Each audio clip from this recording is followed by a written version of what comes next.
Assalamualaikum warahmatullahi wabarakatuh. Sobat Muslim yang dimuliakan oleh Allah, pernahkah kita bertanya, siapakah sebenarnya imam dalam diri saat kita solat? Setiap rakaat kita ikuti gerakan lahiriah, tetapi di balik itu ada sesuatu yang lebih dalam. Salat bukan hanya tentang tubuh yang berdiri, rukuk dan sujud. Salat adalah perjalanan ruhani menuju Allah. Imam lahir memang memimpin barisan kita, tapi dalam batin, ada imam sejati yang menuntun ruh kita menghadap Sang Pencipta. Dialah kesadaran terdalam, yang menjaga hati tetap khusyuk, yang memimpin ruh menuju sujud hakikat.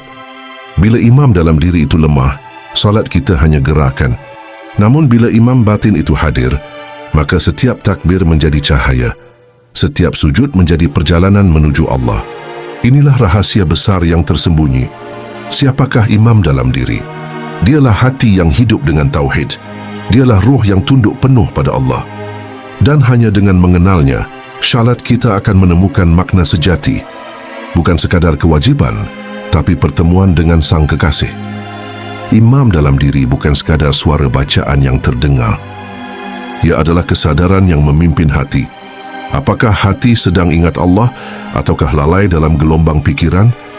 Ketika takbir diangkat, imam dalam diri itu berkata, tinggalkan dunia, masuki hadirat Allah. Namun seringkali imam itu kalah oleh nafsu dan bisikan. Akhirnya jasad berdiri, tetapi ruh masih duduk di luar salat. Sungguh, rahasia khusyuk terletak di sini. Siapa yang kita biarkan menjadi imam dalam diri? Apakah nafsu, syahwat dan pikiran dunia, ataukah ruh yang tenang yang hanya tunduk kepada Allah? Para kekasih Allah mengajarkan bahwa salat adalah perjalanan dari syariat menuju hakikat. Syariat mengajarkan gerakan, tarekat menuntun jalan, hakikat membuka makna, dan makrifat menyampaikan ruh kepada Allah. Imam dalam diri adalah kunci di setiap tingkatan itu. Maka kenalilah imam batinmu. Jika hatimu menjadi imam, ia akan menuntun kepada cinta Allah. Jika ruhmu menjadi imam, ia akan menuntun kepada makrifat Allah. Dan bila Allah menjadi imam dalam dirimu, maka engkau tidak lagi salat, melainkan Allah lah yang menegakkan salat dalam dirimu. Imam dalam diri sesungguhnya adalah raja yang memimpin seluruh anggota tubuh. Setiap kali ia berkata Allahu Akbar, maka tangan, kaki dan lisan tunduk mengikuti.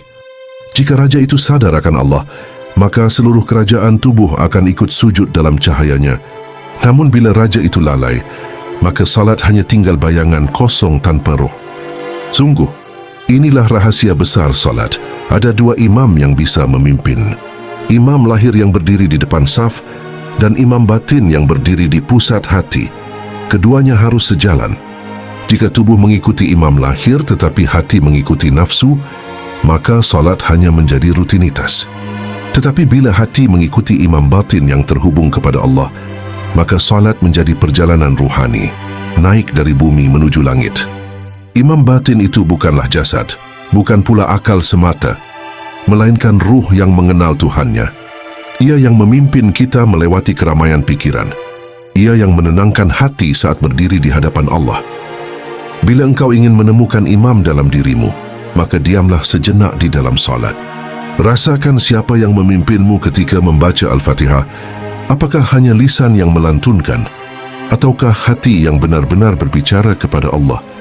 Ketahuilah, salat yang hakiki adalah ketika Allah menjadi tujuan, Allah menjadi pusat dan Allah menjadi imam sejati dalam batinmu. Maka engkau tidak sekadar salat, tetapi engkau sedang dipanggil, sedang diajak hadir dalam perjumpaan suci dengannya. Inilah rahasia besar yang tersembunyi, bahwa imam dalam diri bukan sekadar suara hatimu, tapi cermin dari tauhidmu. Semakin jernih tauhidmu, semakin terang imam batinmu. Dan semakin terang imam batinmu, semakin dekat engkau kepada Allah dalam setiap sujudmu.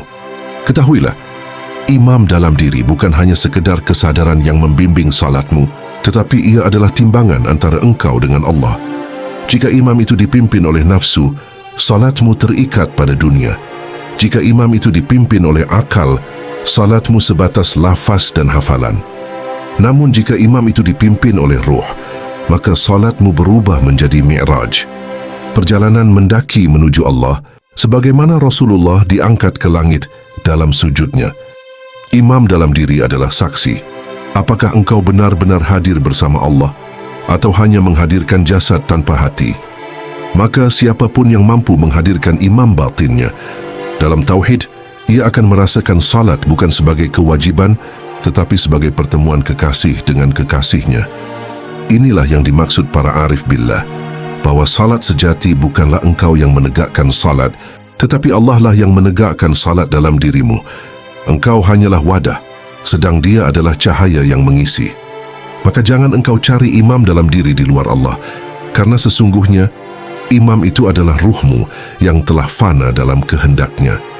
Dan ketika itu terjadi, engkau tidak lagi berdiri dengan kekuatanmu, tidak lagi rukuk dengan jasadmu, tidak lagi sujud dengan egomu, melainkan Allah lah yang menggerakkan, Allah lah yang memimpin, Allah lah yang menjadi imam sejati. Inilah rahasia besar yang tersembunyi dalam salat, bahwa hakikat salat adalah kembali kepada Allah dan imam dalam dirimu adalah jalan rahasia menujunya. Jika engkau menemukannya, maka setiap takbir adalah cahaya, setiap rukuk adalah kerendahan, dan setiap sujud adalah keabadian dalam cintanya. Wahai diri, sadarlah, engkau berdiri dalam salat bukan dengan kekuatanmu. Setiap tarikan nafas, setiap detak jantung, semuanya hanyalah titipan darinya. Lalu siapakah sebenarnya yang menggerakkanmu? Apakah engkau ataukah Dia?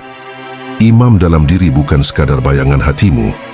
Ia adalah cahaya Allah yang ditiupkan ke dalam ruh. Cahaya itu menuntunmu, memanggilmu kembali kepada asalmu, dan asalmu adalah Dia. Salat yang hakiki adalah saat engkau tidak lagi melihat dirimu salat, tetapi engkau hanya melihat Allah. Saat engkau tak lagi merasa sujud, tetapi yang ada hanyalah Allah yang menundukkanmu dalam sujud. Inilah derajat salat para arifin, ketika imam dalam dirinya telah sirna. Yang tinggal hanyalah Allah sebagai imam sejati. Disitulah terjadi fana, dan dari fana lahirlah baqa. Engkau hidup dalam Allah, dengan Allah, untuk Allah. Maka tanyakanlah pada dirimu, ketika engkau berdiri di hadapannya, siapa yang menjadi imam dalam dirimu? Apakah hatimu masih dipimpin dunia, atau sudah dipimpin cahaya yang kembali kepadanya? Jika engkau menemukan imam sejati itu, maka salatmu tidak lagi sekadar kewajiban, tetapi perjumpaan, perjamuan, dan penyatuan cinta dengan kekasihmu. Sesungguhnya, rahasia terbesar salat bukanlah pada panjangnya bacaan atau indahnya suara, tetapi pada siapa yang memimpin salat di dalam dirimu. Karena itu, para kekasih Allah selalu menjaga imam dalam dirinya tetap suci. Mereka membersihkan hati dengan zikir, membersihkan ruh dengan muraqabah, membersihkan niat dengan ikhlas, hingga yang tersisa hanyalah Allah. Itulah sebabnya, orang yang menemukan imam sejati dalam dirinya, salatnya bukan lagi beban melainkan kerinduan. Ia tidak lagi menunggu waktu salat, tetapi waktu salatlah yang menunggunya. Karena bagi mereka, salat adalah nafas, salat adalah hidup, salat adalah jalan kembali kepada Allah. Kenalilah imam batinmu, rawatlah ia dengan tauhid, hidupkan ia dengan zikir, dan serahkan ia sepenuhnya kepada Allah. Sebab hanya dengan itu, salatmu akan bernyawa, dan hanya dengan itu pula, engkau akan menemukan rahasia besar yang tersembunyi dalam setiap sujudmu. Saudaraku, salat adalah undangan Allah untukmu, bukan sekadar kewajiban, tapi sebuah panggilan cinta. Dan di dalam panggilan itu, ada imam batin yang menuntun ruhmu kembali kepadanya. Jangan biarkan imam itu tertutup debu dunia. Jangan biarkan ia dikalahkan oleh nafsu dan kelalaian. Sebab ketika imam dalam dirimu padam, salatmu hanya tinggal gerakan, sedang ruhmu tetap jauh dari Allah. Tetapi bila engkau menjaga imam batinmu tetap hidup dengan cahaya tauhid, maka setiap takbir akan menjadi pintu, setiap rukuk menjadi kerendahan, dan setiap sujud menjadi jalan pulang. Ingatlah, hakikat salat bukanlah engkau yang berdiri, bukan engkau yang rukuk, bukan engkau yang sujud, tetapi Allah lah yang menegakkan salat dalam dirimu. Dan ketika engkau benar-benar mengenal imam dalam dirimu, engkau akan menemukan bahwa yang menjadi imam sejati adalah Allah sendiri. Dialah yang memimpin hatimu, menuntun ruhmu, dan mengembalikanmu kepadanya. Inilah rahasia besar yang tersembunyi. Imam dalam diri adalah jalan menuju Allah.